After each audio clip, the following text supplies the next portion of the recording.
everybody, and welcome to AMC Movie Talk for movie fans. I'm your host, Sinead DeFries, and this is the daily show where we bring you the latest news from the world of movies, plus some insight into what it all means. Joining us, as always, is your editor-in-chief for AMC Movie News, John Campea. Truly outrageous. We're so glad you're here today, guys, at the best movie-related show in the world, right here at the AMC Movie News headquarters here in Burbank, California. I'm looking for some things to adjust. Also here is writer-director John Schnepp. Hey, what's going on, guys? Some amazing trailers dropped today. And also AMC's Christian Harlaw. Hello, guys. How are you? It's so very nice to see you. Hey, listen, guys, before we get started, I actually have kind of a fun little announcement to make. A couple of us here at the table have seen Tomorrowland, and Tomorrowland was actually on a number of ours, like top 10 most anticipated films of the year list. There's an embargo. We can't talk much about it. I'll tell you that I'm going to go see it again. But anyway, tomorrow, the star of Tomorrowland, Britt Robertson, she is actually going to come into studio. She's going to be here on AMC Movie Talk tomorrow. We're very, very excited about that, to talk to her about that. So make sure you tune in then and watch us talk a little bit about that new Clune movie. Clune. The Clune. All right, let's get started. All right. Well, I know you guys are getting ready to get truly outrageous. Yes. Blumhouse Productions So and excited. Universal Pictures have just released the first poster and trailer for director John M. Chu's JEM and the Holograms movie. As a small-town girl catapults from underground video sensation to global superstar, she and her three sisters begin a one-in-a-million journey of discovering that some talents are too special to keep hidden. In Universal Pictures, JEM and the Holograms, four aspiring musicians will take the world by storm when they see that the key to creating your own destiny lies in finding your own voice. Christian, what do you think of the JEM and the Holograms poster and trailer? Truly horrendous. Truly horrendous. This trailer is so stupid. It really is. And it's so funny because I showed my wife because she was a fan of the original series, right? So she's like, oh, JEM and the Holograms movie, I want to see this. And she's like, what was that? It's like, all right, I'm going to pitch you a movie. Let's do a Scooby-Doo movie. Except we're going to make him a cat. And he's going to join a baseball team. No mystery. And then no mystery at all. And Wait, no mystery van? No. They're going to skis. They're just going to have skis. They're going to ski down a mountain and And a play smart bingo car. for the end of the movie. It has nothing to do with anything. There's no you kids would have ruined it. No mask No. reveal at the end? But there's this movie. Now, granted, I never watched a single episode of JEM and the Holograms, but it has a cult following. So to put nothing in there, and where are the holograms? There's no holograms. The whole thing is they're supposed to have holograms, and with the technology they have today with the Tupac hologram and the Michael Jackson hologram, you're not going to capitalize on that? Plus, I mean, and from what I know, JEM was a woman who was running this record industry, and then she's sidelined as this big superstar rock star. That's gone, and now it's turned into Hannah Montana, or even that, it's that episode of Saved by the Bell with the Zack Attack. And it's really what this movie is. This is the Zack Attack movie. Don't talk crap about the Zack They're ripping Attack. off the Zack Attack. Yeah, You can't follow the Zack Attack. Stay away. But they lost so many opportunities here. I have never seen a trailer get so destroyed. I wrote on my Twitter last night, people are losing they-ish over this thing. They are losing their minds. I was laughing looking at all these comments, and it had like 63 likes and like 700 dislikes. I mean, really dumb move on the people that made this movie. What the effity F? Right? This is the biggest piece of garbage trailer. Your trailers are supposed to be the thing that makes your movie look good. This looks awful. Understand, asterisks. We're talking about the trailer. The movie could win the Oscar for all I know. This could be the greatest movie ever made. We're just talking about the trailer. This is a steaming pile of human excrement.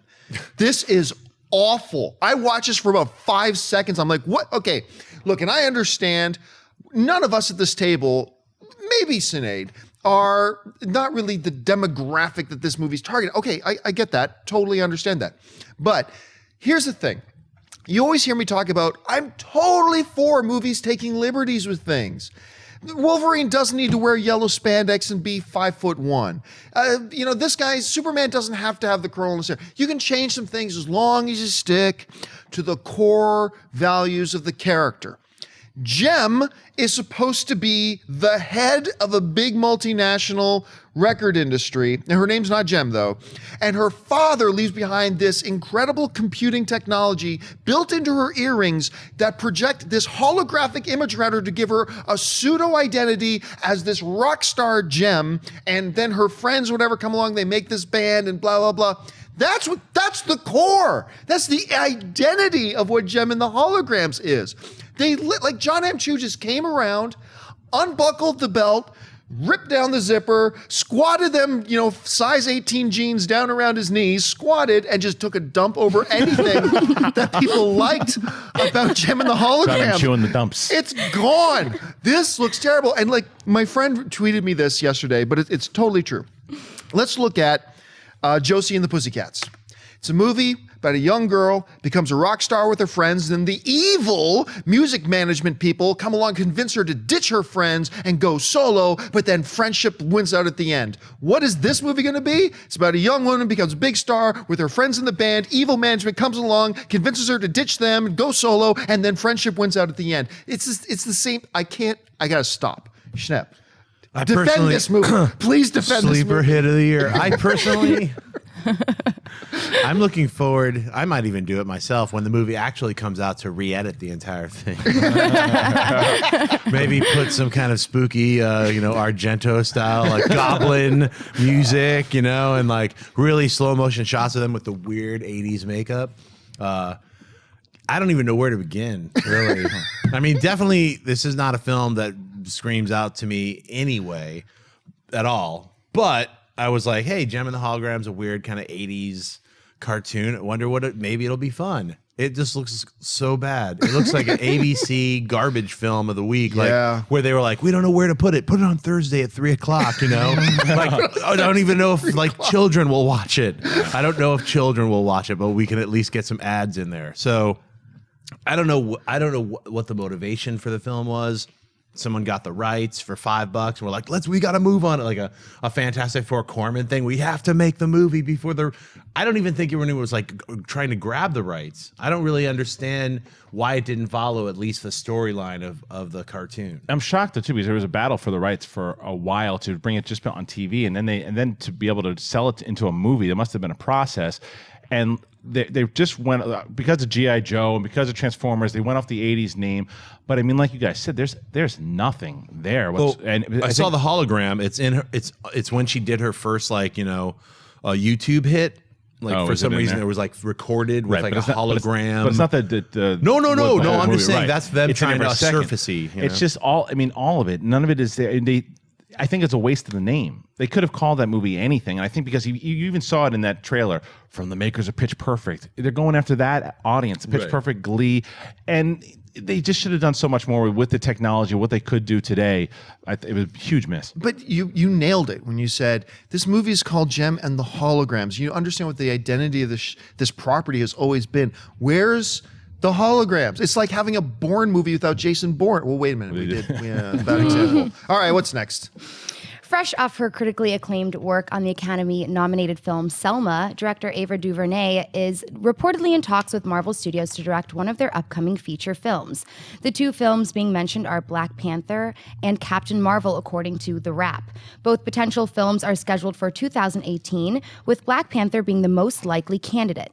John, what do you think about Ava DuVernay directing either Black Panther or Captain Marvel? Here's the thing. I used to be of the mindset that when you had, whether a big action franchise or a comic book movie, whatever, and new directors were coming on board, I always felt a lot more comfortable if it was somebody coming from the action genre, right?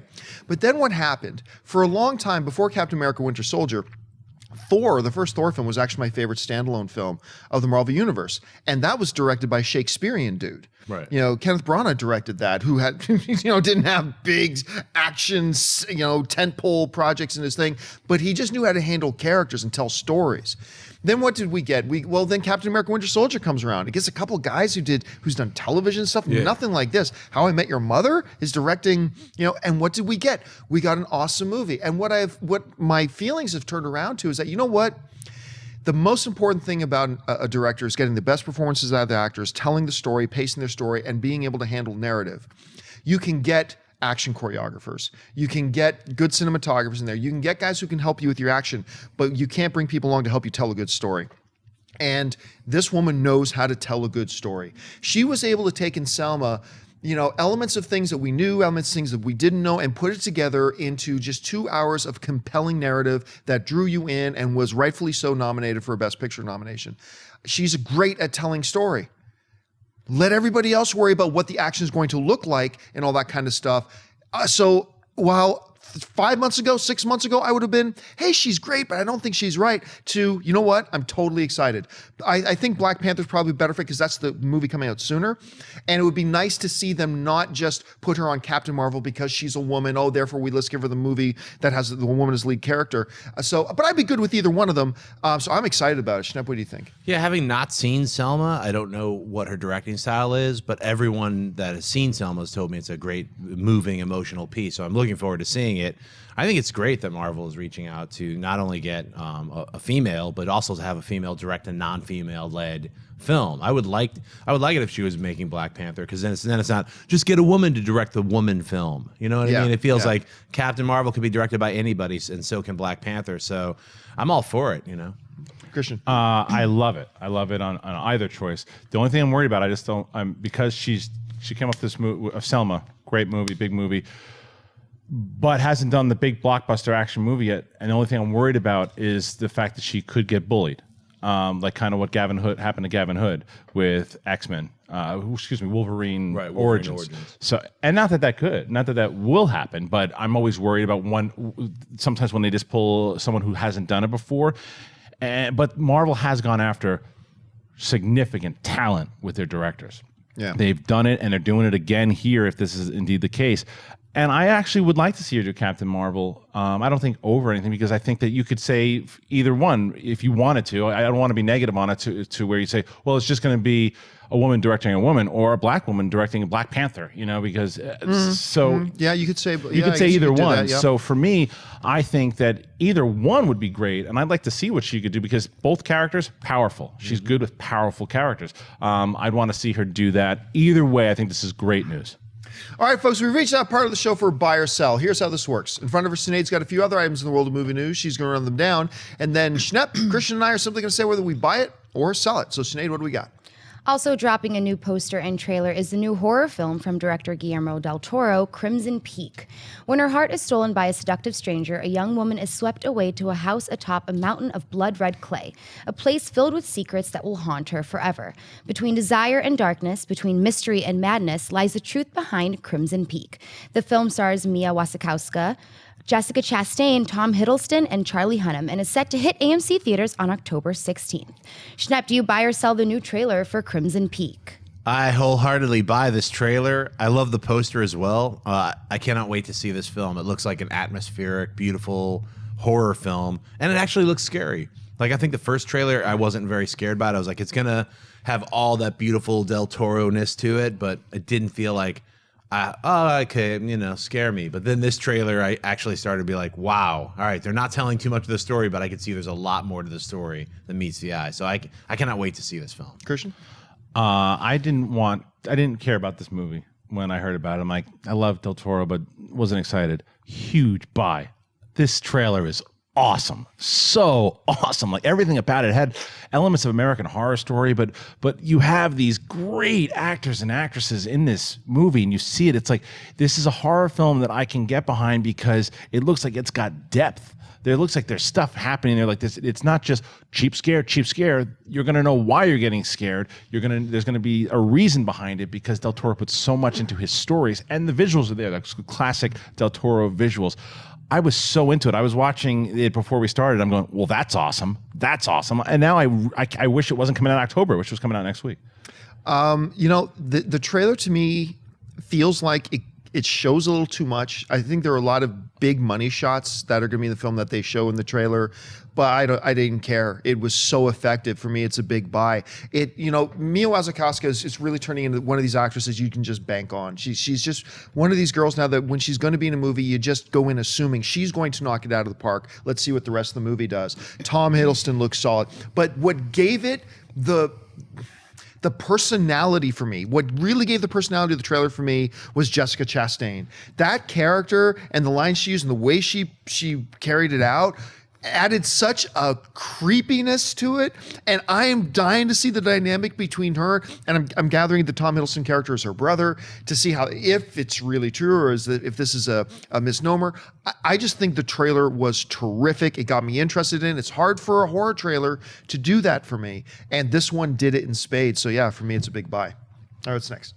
The search for the one-armed man is set to begin again as Deadline is reporting that Warner Brothers is gearing up for a new incarnation of The Fugitive. However, at this point, the trade is unclear if the film will be another version of the 1963 television original or a sequel to the 1993 feature film, which starred Harrison Ford and Tommy Lee Jones. Christian, do you buy or sell WB producing another incarnation of The Fugitive? Man, I sell this. I sell it big because they already did a sequel. It's U.S. Marshals. No thanks. And it was even kind of as a spin-off, not necessarily a sequel. If somehow, originally when they're supposed to do a sequel, they had Harrison Ford kind of helping out the new Fugitive. If they did that again, I'd be interested. I'd probably still sell it, but I'd be interested more than a reboot. Why? The first one, I mean, I know that sometimes, and John, I know that you say reboots sometimes can be, if they're done right, you still have the original. I just don't see the reasoning behind it. I just don't see the reason why you would remake The Fugitive again when it stinks to me. I'm going to buy it, actually. And I buy it for either of the two scenarios. The Fugitive is just the core story of what The Fugitive is such a great story.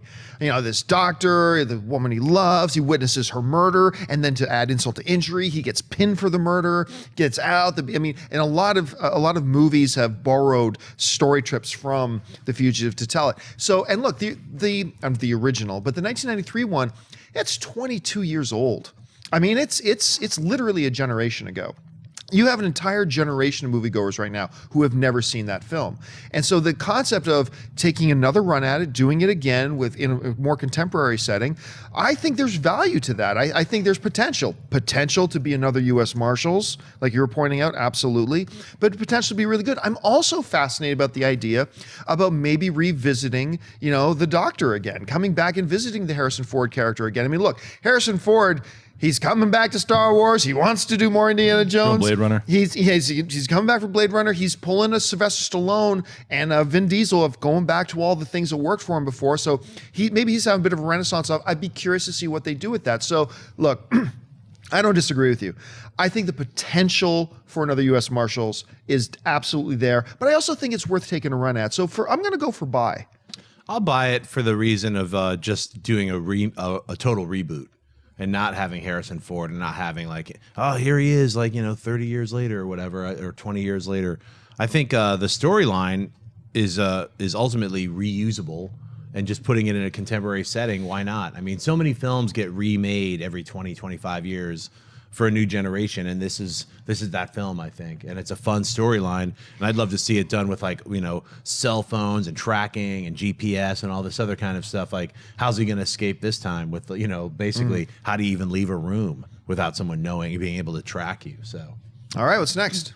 Although actor Liam Neeson has spoken about eventually moving away from action films, that hasn't stopped the 62-year-old performer from being one of the most prolific action stars on the screen today. Now comes word that Neeson is set to star in the new film, A Willing Patriot.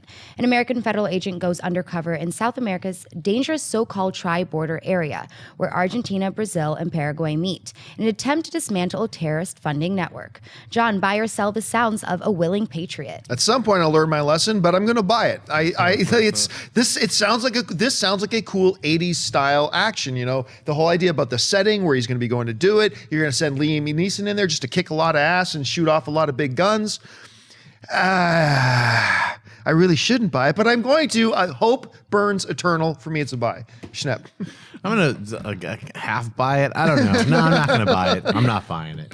A Willing Patriot, I'm unwilling to go down that road. If he was doing Darkman 8, maybe, I don't know.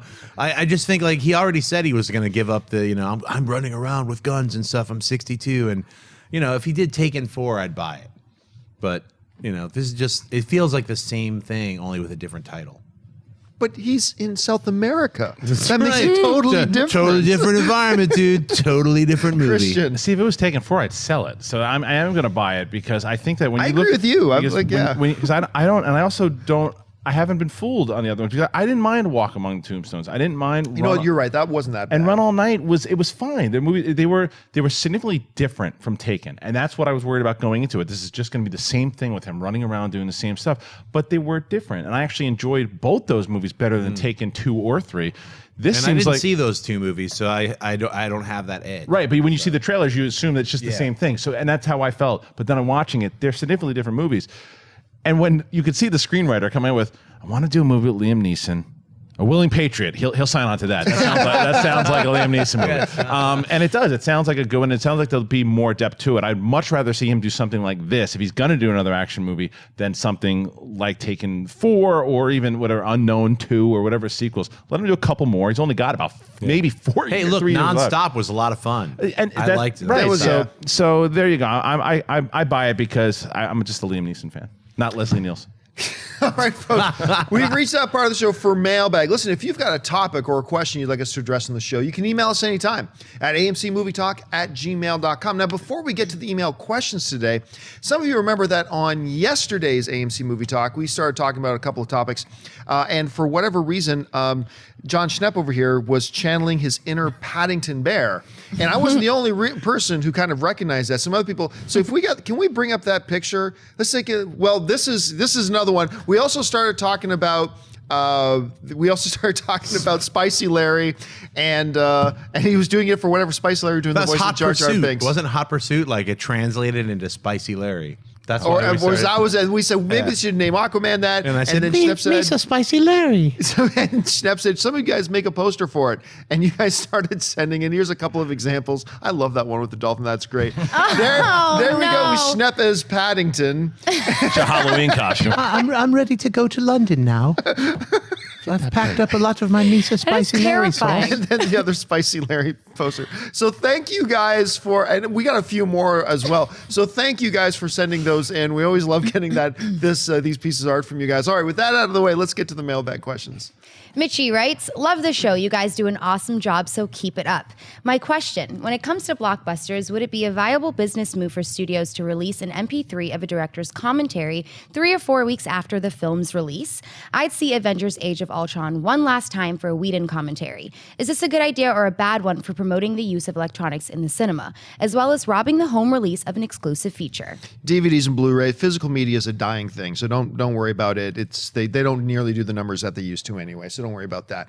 I believe this was done before. I think Edgar Wright did it at one. Was it not Edgar Wright that did it? It was somebody did. One of those directors of Edgar Wright's ilk. Right. Did this at some point before where they did release, it might have been Kevin Smith actually, either Kevin Smith or Edgar Wright, same guy. Anyway, not really. So the idea of, like 3 weeks after, release an MP3 of audio commentary to have on your phone with some headphones, don't be that idiot that sits there with your phone with no headphones and hits play, but so I can go back and watch it. It would be an enticement for me to go back into the theater, especially for something like a grand scale film that has so much production involved in, like with an Avengers, to go in and sit down and listen to Whedon talk about it, or go in and listen to Christopher Nolan talking about Inception, whatever. I think it's a terrific idea personally, as long as you put in some kind of rules and put in safeguards to make sure it's people. They don't have their phones out like this, so they're probably recording the movie, but they're using their headphones and stuff like that. I don't see a downside personally, but I'm probably missing something. Christian, what do you think? I like the idea as long as that screen is nowhere in my eye vision. I don't want to see any lights. I turn into Old Man Jones when it comes into. It's like, get it out of my face, go outside. But if it's in your pocket, you have the headphones on, and you're listening to it, and they do that, I think that'd be kind of interesting and maybe a good way to do it. Although I don't know if Marvel would want Joss Whedon to do one today. Yeah. But This is the other scene that Marvel screwed up. right, but I think it's a fun idea. I don't know. I don't like it. No? I think it's I mean, just to be honest, people are just not that savvy. So you're gonna get that a million people with screens like, Right. like while the movie's that's what I'm playing. terrified of. That. No, it's not in sync. Like we all have to click it at the same time. I think a better thing would be for theaters to release hey, at 9 o'clock we've got a special edition with director's commentary as part of the film. and then see how that plays. Just experiment that way before you have to experiment, like have control over the thing before you give it to everybody, like to randomly wander around. That's just sounds like a chaos nightmare to me. So, All right, what's next? Patrick writes, I've been watching your show for a couple years and have enjoyed being the most knowledgeable person about movies among my friends. My question regards future deaths in the MCU, particularly in Civil War. With the title with the word war in it, you would have to assume there will be impactful deaths on both sides, or it might as well be called civil disagreement. Who do you think could possibly die in Civil War? I think it would be tragic, yet strategic from a storytelling perspective to kill Steve Rogers. Well, they're not killing Steve Rogers because we talked about this before. Chris Evans is coming. He's confirmed. He's back for Infinity War Part 1 and Part 2. So you're not going to see Steve Rogers die in Civil War. I don't think we're going to see anybody die in Civil War. I don't think we're going to see any prominent, let me rephrase that, any prominent player die in Civil War. Could a Thunderbolt Ross die? Sure. Could Ant-Man's love interest die? I haven't heard she's in the movie, but a character likened unto that. Sure, I don't see them removing any of their major players before Infinity War starts. So, and I think the use of the word war does not necessarily mean there has to be significant deaths. I disagree with you on that. It would be cool if they did. It'd be cool if Marvel surprised us like that because, we talked about this before.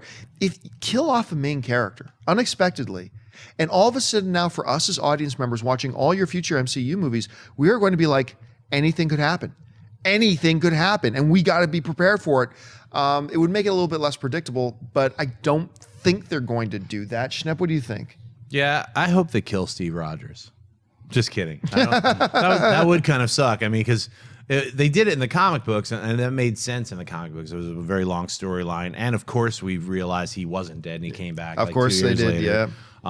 So it was really like, you got to remember, like whenever they kill characters in comic books, it's to boost sales. Yeah. That's really because they never had any intention of killing Captain America or the Human Torch or Spider-Man or any of these characters, Superman, all these characters who died. Even the only one who was supposed to stay dead was Jean Grey, and they couldn't even do that. She came back as a phoenix because fans were crying about it. So it's one of these things that in movies, like you have an incredibly super popular character like Captain America, I don't think they're going to kill him in his own movie.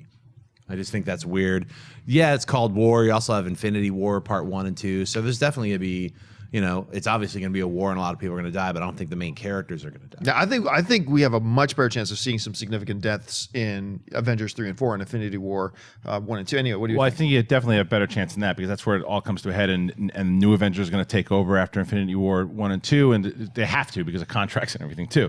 But I think people may die in Civil War. It'll be these new characters that they set up, or maybe there's like to where I don't want to give anything away here. So let's say they introduce somebody new on both sides of the team here, and get the audience caring about them. I wouldn't be surprised if they crap them out at the end of the Civil War. But if Steve Richards died, Steve Rogers. Who's Steve Richards? You're thinking of Fantastic Four. Thank you, Steve Rogers. If If Captain America died.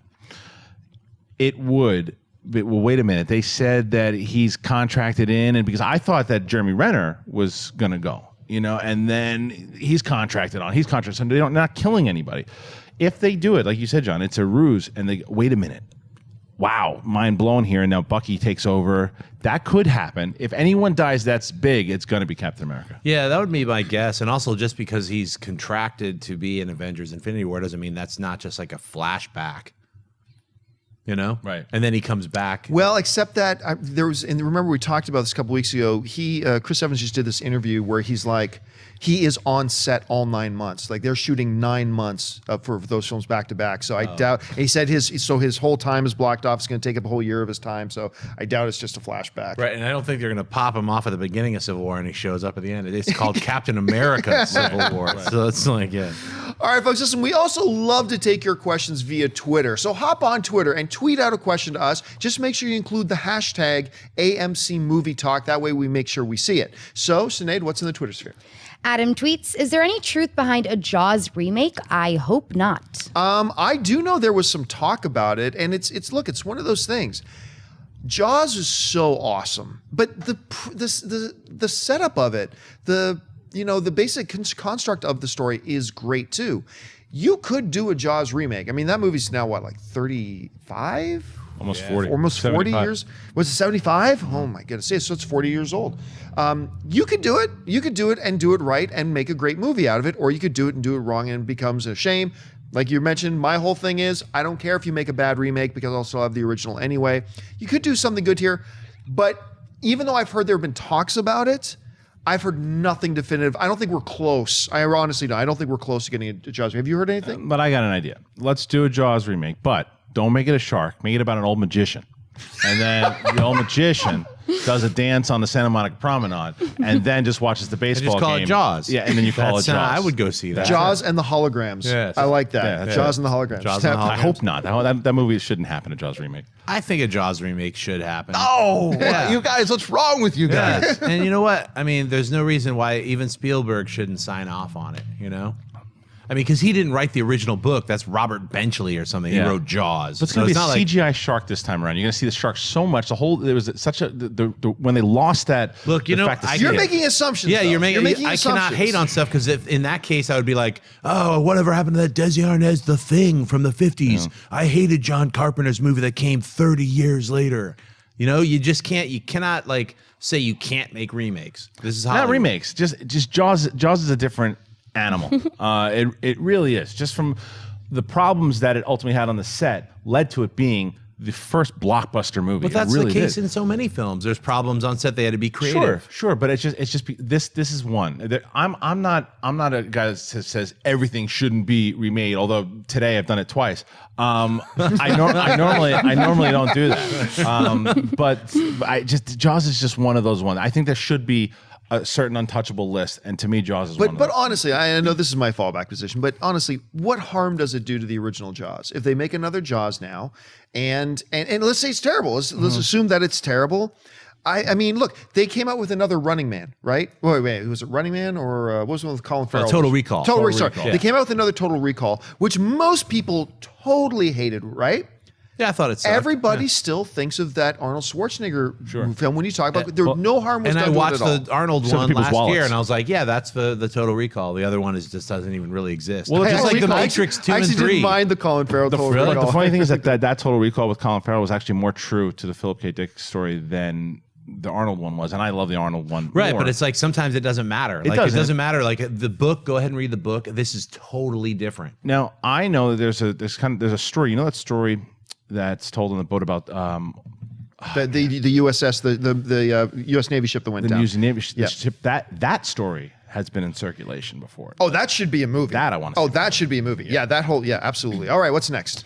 Henry tweets, "This might sound sacrilegious, but I think Chris Pratt could be awesome in a remake of Princess Bride. Your thoughts?" Look, if you're going to talk about untouchables and you're going to talk to me, this is as close to an untouchable film to me as you can possibly get.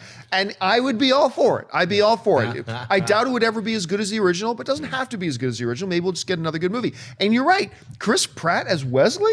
That's his, you know what? Get his wife. Get Anna Faris as Buttercup. Why not? And while we're at it, get Dave Bautista in the Andre the Giant role. Why not? And get Bradley Cooper as Vincini. I mean Inigo Montoya as Inigo Montoya, right? And then Danny DeVito as Vincini. Oh, yeah. And I don't know what. I think Triple H would be better as Andre the Giant. Oh, Triple H would be pretty good. That would be all right. Or you go in, stay in the wrestling vein and get Big Show, who's Big Show. who's Yeah, you know, let me more ask like you guys the a science- question. Sure. What did I do to you? What did I do to the two of you today? I'm not going to mention whether I think this should be remade. We're talking about as far as Pratt playing Wesley. Yeah, he can make it work for sure. But that's all I want to talk about. Man, I can't wait for them to remake Princess Bride. That would be awesome. All right, awesome. Killed what's my next? dreams. Prepare to die. Anthony tweets, "I just saw Interview with the Vampire for the first time. What are some of your favorite vampire movies?" That is actually a really awesome movie. I like Yeah. it. But honestly, all time, it's still to this day, my favorite vampire movie is Lost Boys. That's a great one. I love Lost. It's a very different kind of vampire movie, and it actually was probably the forebearer of what vampire movies are. The vampire movies and vampire TV shows are today. Really, if you go back, you'll find their roots in the type of vampires that Lost Boys gave us. So I really like that one. I'm not huge. A lot of people love Bram Stoker's Dracula, and I actually wasn't huge on that movie. Love will never die. With Neo in there. Right. The Interview with the Vampire is great. But yeah, for me, it's Lost Boys. What about you, Christian? Bram Stoker's Dracula, actually. And I like it. I do like Bram Stoker. It's just not great to me. It's one of my favorite Oldman performances. I agree. Oh, he is so good at that, Keanu Reeves actually. is totally out of place, and it's the gray hair out of nowhere. But 30 Days a Night is one that. Oh, yeah. That's a great. creepy movie, Very man. scary. Really scary, creepy movie. Those are the two that really stick out. And Lost Boys. I love Lost Boys. It's got more of a nostalgic kind of 80s feel to me, but those three are probably my favorite. One of my favorites it's called Near Dark, and it was directed by Catherine Bigelow. And it's my all-time favorite Dracula vampire type film that never mentions vampires. It's just like these creepy weirdos led by Lance Henriksen and finger licking good. What's his name? Bill Paxton does such an incredible job in that film. I love that movie, and if you guys have never seen it, it's kind of an underappreciated film. A lot of people don't know about it. Near Dark. So. All right, folks. Well, that'll do it for us for this installment of AMC Movie Talk. Thank you so much for joining us. Listen, don't forget, lots of great films playing at AMC Theaters right now. Head on over to www.amctheaters.com for all of your theater, showtime, and of course, your movie ticket information. If you want an audio-only version of this episode, look in the description of this video, and you'll find a link to our podcast feed. And most important of all, subscribe to our YouTube channel. Take a second, click subscribe. It'll keep you up to date on all the shows going on here at AMC Movie News. And just a reminder, one more time, tomorrow, the star of Tomorrowland is Britt Robertson is going to be in here in studio with us on the show. We're looking forward to that. I want to thank, first of all, the guy sitting at the table with me, sitting over here, Mr. John Paddington. John, where can people find you online? What was it called? A World Beyond? That's the other. Yes, the German. A World Beyond, the star of A World Beyond. I love that. You can find me at Twitter and Instagram, just at John Schnepp and at TDOSLWH. I'll be in Atlantic City this weekend at the ACBC, so come on down, say hello. And then next week, MCM London Comic Con, we're going to be showing this The Death of Superman Lives, What Happened. We got 2 screenings, May 22nd, 23rd. Get your tickets now. I'll see all you UK sweaties in a week. Sitting right over here, Mr. Christian Harloff. Christian, where can people find you? Twitter and Instagram at Christian Harloff. And I just redid my Facebook page. We got past that 5,000 limit, changed it up. So now if you want to go there and join, it's facebook.com/Harloff. Make sure AMC Jedi Council every Thursday. It's going to be very heavy Twitter from you guys. So make sure you hashtag AMC Jedi Council. We're going to be answering a lot of your questions. And of course, our lovely host today, Miss Sinead DeFries. Sinead, where can people find you online? I'm on Twitter and Instagram at Sinead DeFries and at thatsosinead.com. And you can follow me on Facebook and on Twitter just at John Campia. That'll do it for us, guys. My name's John Campia for AMC Movie News, and until next time, bye-bye.